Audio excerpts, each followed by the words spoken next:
Relato otorgado por un doctor de centro médico. El siguiente relato fue compartido por un doctor que trabajó durante un tiempo en Centro Médico de Occidente de la ciudad de Guadalajara. Solicito mantener la mayor discreción posible. Además de resguardar los datos personales de los involucrados, la historia se conoce entre los internos y demás doctores. Por ello se eliminaron los nombres de aquellos que se mencionan en la historia. A partir de este momento la historia se relatará como si el mismo médico es quien contara la historia. Durante las noches de verano me tocó hacer guardia en el área de maternidad del Centro Médico de Occidente. El área de maternidad siempre ha sido un lugar muy concurrido durante todas las horas.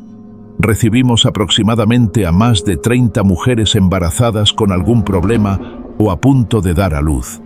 Pero una noche, mientras me tocaba guardia, el ambiente estuvo muy tranquilo. Esto me pasó muchos años atrás, antes de que la pandemia llegara. Los familiares podían quedarse a esperar en la sala de espera. Recién acababa de llover y las cosas pintaban a que estarían tranquilas. No teníamos ningún paciente en ese momento y todo estaba vacío, así que le comenté a la enfermera y a la chica de recepción que tomaran su descanso en ese momento. Yo me quedaría a hacer guardia. Sin embargo, no pasaron ni 5 minutos cuando una mujer llegó pidiendo ayuda. Le pregunté qué era lo que estaba ocurriendo, y ella me miró con un semblante decaído y con su rostro muy pálido. Me decía que su bebé ya estaba por nacer y ocupaba quien le ayudara. La vi bastante agotada, así que decidí tomarle sus datos para después y la pasé a revisión. Llamé varias veces por teléfono a la enfermera, pero no tuve éxito. Al igual que a la recepcionista, como no tuve éxito, entré nuevamente para hacerle revisión a la señora. Pero cuál sería mi sorpresa que ya no se encontraba allí. Estaba desconcertado, pues la única salida que existía era donde yo me encontraba hablando por teléfono. En eso escuché unas voces que se acercaban poco a poco. Se trataba de la recepcionista y la enfermera. Les comenté que tenía a una paciente perdida en algún lugar. No se pudo ir muy lejos, así que les pedí de su ayuda para buscar a la señora. Pasaron varios minutos y no dimos con ella. La recepcionista tuvo la idea de ir a revisar en vigilancia para consultar las cámaras de seguridad. Mientras tanto, nosotros esperaríamos para ver si la señora regresaba. Sin embargo, no pasó así. La recepcionista regresó y me pidió que habláramos un momento. Me dijo que si salía el video de seguridad, sin embargo, no se veía con quién hablaba o con quién me dirigía. Le pedí ver personalmente los videos, así que me llevó hasta donde tenían las grabaciones y pude ver que precisamente estaba hablando solo. Me sugirieron que fuera a tomar un descanso, pero yo estaba muy seguro de lo que vi. Por ese día fue lo único que me llegó a pasar. Tiempo después, pero no mucho después de lo que me sucedió, me tocó hacer nuevamente guardia nocturna. Sin embargo, esta ocasión era haciendo rondas por las camillas de los pacientes que estaban hospitalizados. Tenía 5 pacientes que estaban descansando. Apenas habían dado las 2 de la madrugada cuando escucho que una de mis pacientes me llama. Fui corriendo para ver qué se le ofrecía y casi doy un grito cuando veo acostada allí a la paciente que hace tiempo desapareció. Ella me decía que le ayudara, pues estaba por nacer su bebé. Yo no me movía para nada. La escuchaba fuerte y claro, casi me gritaba porque le ayudara, pues su bebé estaba por nacer. Fue cuando se me ocurrió hacer quizás lo más estúpido que pude haber hecho en mi profesión. Le pregunté si ella era real. Ella no dejaba de mirarme pidiendo ayuda y llorando a la vez. Con mi mano le toqué una pierna y efectivamente se trataba de una persona. Eso me hizo despertar de mi trance y decirle que ya la escuché y efectivamente la ayudaría. Por dentro pensaba que quizás, si era cierto que me encontraba muy cansado y que me imaginé cosas. Tomé mi estetoscopio y quise escuchar el corazón del bebé, pero no lo percibía. De hecho, no percibía ningún pulso. Miré a la madre y vi ese rostro demacrado y decaído que antes vi. Le dije que no me tardaba. Iría por ayuda. Rápidamente fui por los enfermeros para que me ayudaran a trasladarla a otra habitación para una revisión más exacta y profunda. Pero cuando llegué con ellos, La cama se encontraba vacía. Lo primero que pensé fue en que otra vez se estaba repitiendo la historia y que algo me estaba sucediendo. Los enfermeros me preguntaron sobre el paradero de la mujer, a lo que les dije que fuéramos a ver las cámaras de seguridad, como si fuera una maldita broma. Allí estaba yo solo tomando datos vitales a la cama. Les comenté que no dijeran nada. Yo sabía bien que no me encontraba cansado o con algún malestar, sino más bien tenía que tomar un poco de aire fresco. Después de haberme tomado un descanso, regresé a la camilla donde estuvo esta mujer, o quizás su fantasma. Me sentí por un momento abrumado al darme cuenta de que nuevamente mi mente me estaba jugando un mal juego. Pediría vacaciones al día siguiente para poder distraerme. Me fui a los cuneros un momento. No teníamos ningún bebé en ese momento. Y cuando estaba por retirarme, allí se encontraba parada en el pasillo aquella mujer, pero ya no se encontraba embarazada. Me asusté bastante que no pude evitar dar un salto del susto que me dio. Le dije varias veces que me dejara en paz, que no tenía por qué estarme atormentando a mí. Fue cuando me preguntó algo que me dejó inquieto. «Doctor, ¿dónde está mi bebé?». Su voz se escuchaba tenebrosa y quebradiza al mismo tiempo. Me alejé lo más posible de ella, pero comenzó a andar hacia mí. No pretendía esperarme a ver qué sucedía si me quedaba allí. Así que salí por la otra puerta para irme a otro lado donde hubiera más compañeros. Allí fue donde me encontré con la recepcionista y otro doctor. Me vieron que me encontraba muy agitado y angustiado. Me preguntaron si me encontraba con bien. Yo apenas, y podía hablarles. Fue cuando les dije lo que vi del otro lado, justo al lado de los cuneros. Pero cuando la recepcionista estuvo a punto de ir a ver, el doctor que estaba allí la detuvo. A mí me pidió que tratara de guardar compostura, pues lo que vi precisamente a otros doctores también les tocó vivirlo. Se trataba del espíritu de una madre que falleció cuando llegó a pedir ayuda. El bebé ya se encontraba sin vida cuando al realizar la cesárea se lo extrajeron. Sin embargo, ella aún estaba consciente cuando se dio cuenta de cómo nació el bebé. Quiso cargarlo. Aún así, pero fue tanta su desesperación que se quiso levantar y comenzó a desangrarse hasta quedar en shock. Desafortunadamente la mujer también falleció. Pero últimamente se decía esta mujer se aparecía por estas fechas en el centro médico solicitando ayuda. Quienes la habían visto solo le dan el acceso y se olvidan de ella. Pero era la primera vez que esta ánima llegara tan lejos. Regresé para ver si aún se encontraba allí esa mujer, pero ya no la vi.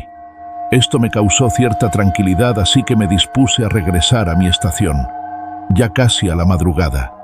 A pocos minutos de que llegara a entregar mi turno, me encontraba realizando mi informe. Comúnmente la sala general para doctores está abierta para todo el personal, pero a mí me gustaba mantenerla cerrada para tener total concentración. Cuando estaba transcribiendo mi información, escuché un ruido cerca de mí. Aún me sentía algo nervioso, por lo que volteé rápidamente a dar un vistazo, pero no vi nada. Seguí escribiendo, pero esta vez pude escuchar claramente que alguien decía mi nombre en voz muy baja. Pensé que quizás alguna enfermera me estuviera procurando. No quise responderle, pues no quería ser interrumpido hasta que terminé mis informes. Pero después, un poco más claro y con la voz de una mujer, escuché detrás mío que alguien me decía: «¿Dónde está mi bebé?». La sangre se me bajó al piso, pero ahora que sabía lo que sucedió, me mantuve tranquilo. Apagué el monitor de la computadora y pude ver en el reflejo a aquella señora que antes me encontré. No quise contestarle. Traté de ignorarla levantándome de allí. Me apresuré para levantar mis cosas, pero seguía insistiendo con su pregunta de dónde estaba su bebé. No quise que esto se prolongara más, así que se me ocurrió ir a preguntarle al doctor, que me contó la historia de la mujer fantasma. Él me comentó que el cuerpo de la madre y del bebé nunca fueron procurados. Sus cuerpos quedaron en el anfiteatro para su estudio, y que era muy probable que ya se habían desechado. Pero esto ya pasó muchos años atrás. Ya con la información que me habían pasado, regresé a la oficina. Me encerré, puse seguro a la puerta y me senté sobre la silla. Me quedé esperando a que nuevamente me preguntara aquella mujer sobre su bebé. Tenía los nervios a todo lo que daba. No sabía si funcionaría o qué sucedería. Quizás no pasaría nada, y lo que estaba haciendo era algo tonto o ridículo, pero tenía que intentarlo. Fue cuando una voz muy tenue me habló por mi nombre completo y después me preguntó por su bebé. Respiré profundo y pude ver por el reflejo de un espejo que tenemos allí que detrás mío se encontraba esta señora. Cerré los ojos y me dispuse a contarle de manera más tranquila lo que pude. Traté de hacer lo mejor que podía y de la manera más respetuosa. Al terminar me quedé en silencio. No sabía qué respuesta me daría. Así que continué comentándole que ofrecería una misa a su nombre y a su bebé para que encontraran el eterno descanso. No tuve tampoco una respuesta como tal. Abrí los ojos y aquella mujer ya no se encontraba detrás de mí. Ese fin de semana cumplí mi promesa. Incluso por las tardes prendo una veladora para darle la luz que ocuparía ella.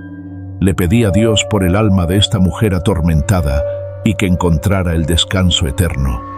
Ya han pasado varios años desde ese entonces. Mi historia ha pasado de boca en boca. Y ciertamente he escuchado varias versiones, pero la que coincide con todos es la que menciona que aquella mujer buscaba a su bebé.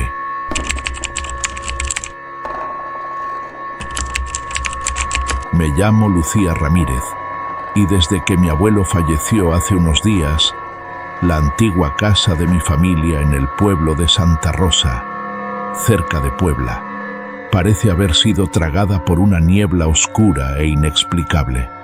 Esta casa, con sus paredes agrietadas adornadas con motivos coloniales, fue donde mi abuelo solía contarme historias sobre el Día de los Muertos almas errantes que emergían de los cementerios de Xochimilco, portando maldiciones del pasado. Murió en un ataque de fiebre extraño, con los ojos abiertos de puro terror, dejando un susurro final entre sus toses: ellos vendrán por ti, Lucía, nunca perdonan. Me reí al escuchar a mi madre repetir esas palabras, considerándolas mera superstición de anciano. Pero en lo más profundo de mi ser, un frío inquietante comenzó a instalarse. Aquella noche fatídica fue el 2 de noviembre, cuando el aire se llenó del aroma de las flores cempasúchil y el humo de incienso de los altares familiares. Me acosté en la vieja cama de madera junto a mi hermana Rosa, quien había caído en un sueño profundo, su respiración tan regular que parecía estar atrapada en un trance imposible de romper. El pequeño televisor cerca de la puerta de la cocina emitía una luz amarillenta desde una telenovela española.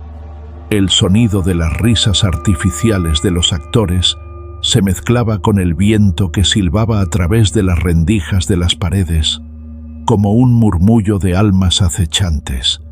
Estaba absorta en la pantalla, pero entonces, en la quietud de la medianoche, un destello cegador de una linterna atravesó mi visión, haciendo que mi corazón se detuviera por un instante. Entrecerré los ojos, confundida, intentando localizar la fuente de la luz. No venía de la ventana, ni del pasillo que llevaba al patio. Parecía emanar del mismo aire frente a mí, flotando en la oscuridad. Cuando mis ojos se acostumbraron a la penumbra, un escalofrío helado recorrió mi espalda al ver las dos figuras inmóviles en la esquina de la habitación, cerca de la pared, donde colgaba una foto vieja de mi abuelo en sus años mozos. Una era alta y delgada, con un aire espectral sacado de las historias de terror de mi abuelo, sosteniendo el viejo cuchillo de cocina de la familia, el mismo que usaba para cortar carne en las fiestas, cuya hoja ahora brillaba con un resplandor extraño bajo la luz de la linterna. La otra era más baja, rechoncha, con una forma distorsionada, sosteniendo la linterna que me apuntaba directamente, su luz difuminando sus rostros en sombras negras, como si hubieran sido talladas en la noche. Mi corazón latía con fuerza.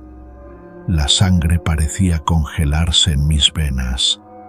Cerré los ojos con fuerza, deseando que fuera una alucinación causada por el cansancio de ver televisión.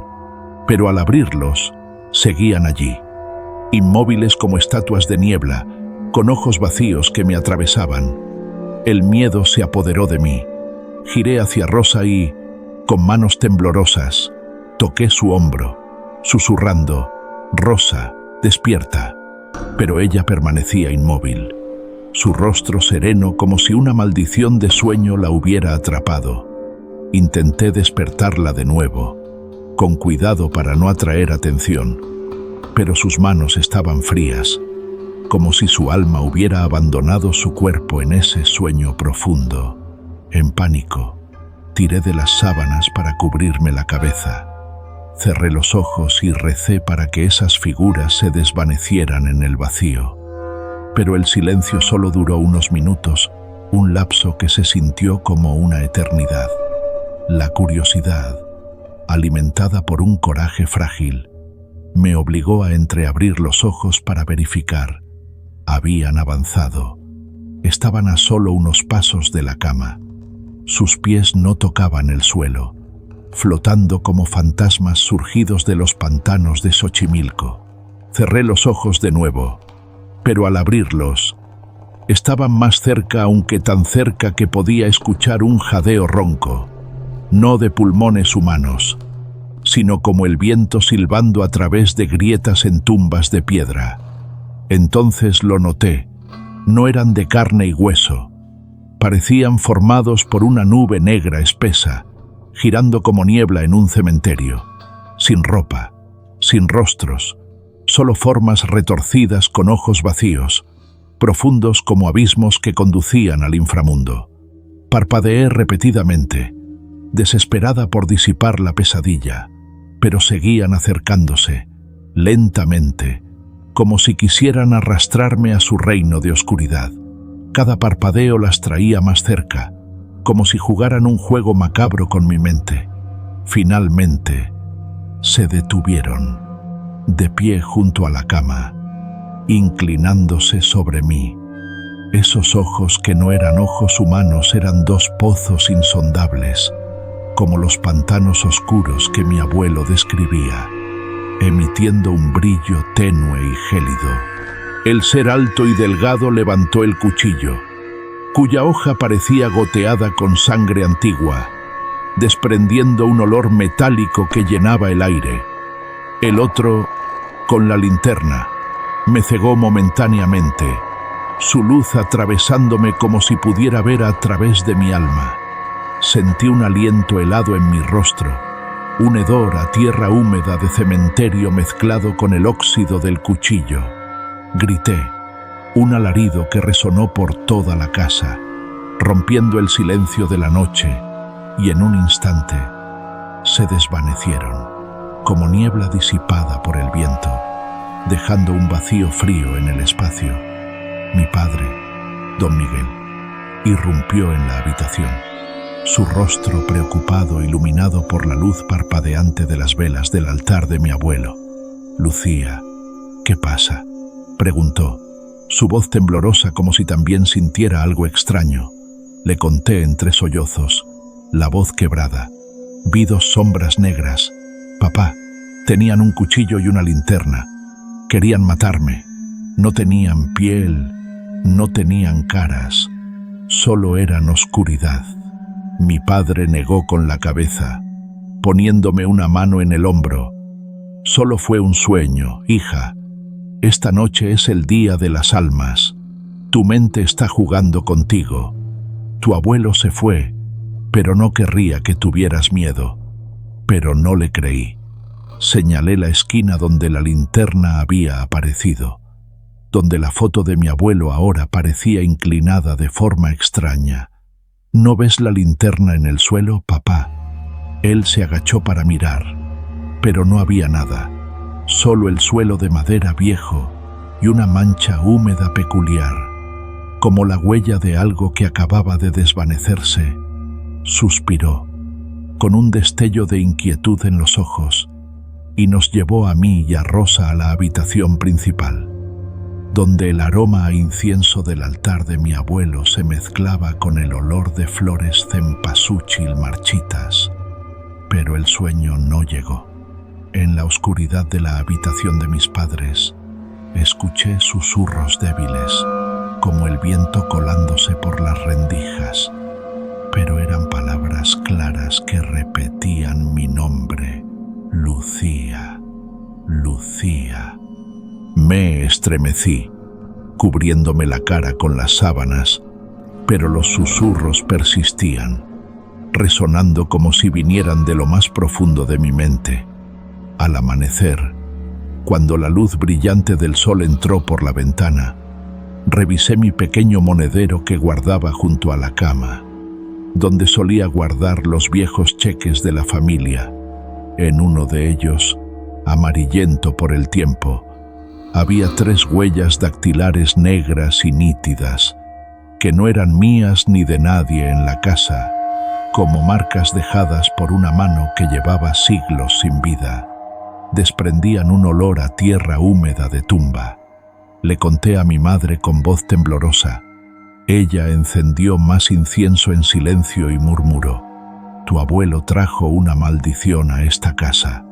Esas sombras son el castigo de un pasado que él ocultó». Mi madre reveló más cuando mi abuelo era joven.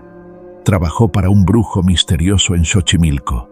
Una vez, excavó una tumba antigua en busca de oro, rompiendo un sello sagrado de Mictecacihuatl, la diosa de la muerte. Las 2 figuras, el alto con el cuchillo y el bajo con la linterna, eran sirvientes de ella, condenados eternamente a cazar la sangre del traidor que los desató.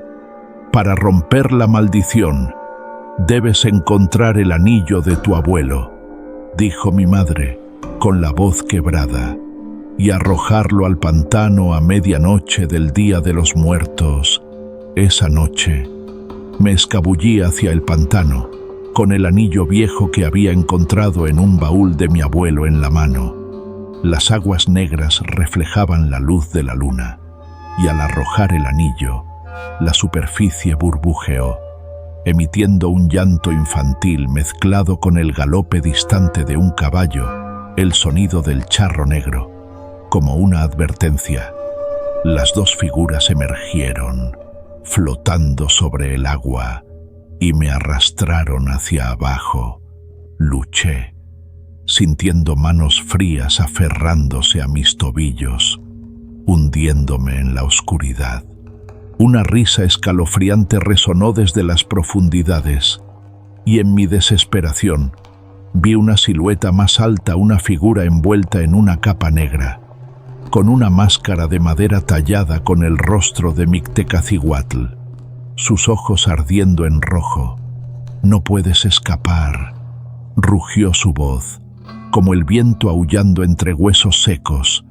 Grité, y una luz dorada brotó de las flores cempasúchil en la orilla, empujándome fuera del agua. Las figuras se desvanecieron, pero los susurros persistieron. «Regresaremos». Al amanecer, el pueblo seguía en silencio, pero en mis sueños vi a mi abuelo junto al altar, con los ojos vacíos, susurrando: «Vinieron por mí, pero ahora te quieren a ti. Encuentra la forma de romper la maldición, Lucía, antes de que te arrastren al reino de las sombras para siempre». Desde entonces, cada noche vivo con el temor de que la luz de esa linterna no desaparezca y que los ojos rojos de Mictecacihuatl me encuentren en la oscuridad. 2 4 2 4 5 4 5 4 76.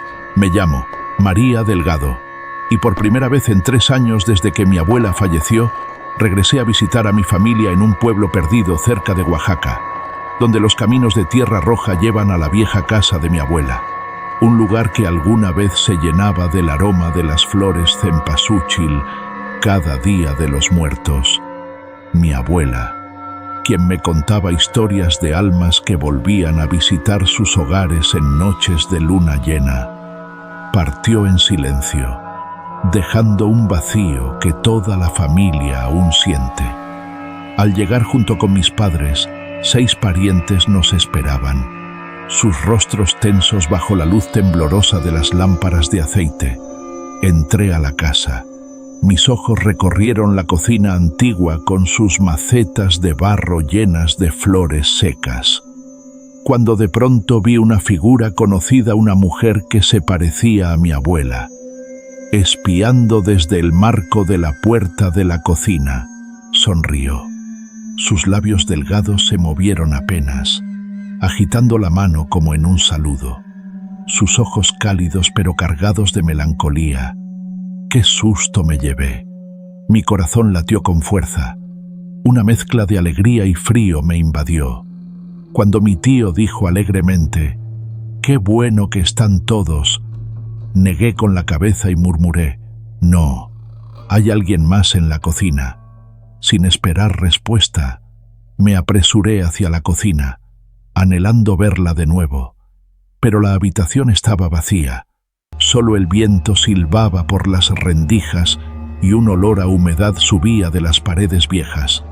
La única puerta era por la que había entrado, y todos exclamaron al unísono: «No hay nadie más que nosotros. María, juro que la vi, ese rostro, esa sonrisa, imposible de confundir». Horas después, mientras charlábamos en el banco del porche bajo la luz tenue de la luna y el aroma del incienso flotando, decidí mencionar lo que había visto. Mi tía, con ojos profundos y enigmáticos, me preguntó qué llevaba puesto. Describí con detalle un vestido blanco bordado con flores, la bufanda negra que siempre usaba, exactamente lo que llevaba el día de su muerte. Mi tía no se alarmó mucho, solo asintió lentamente, como si lo hubiera presentido.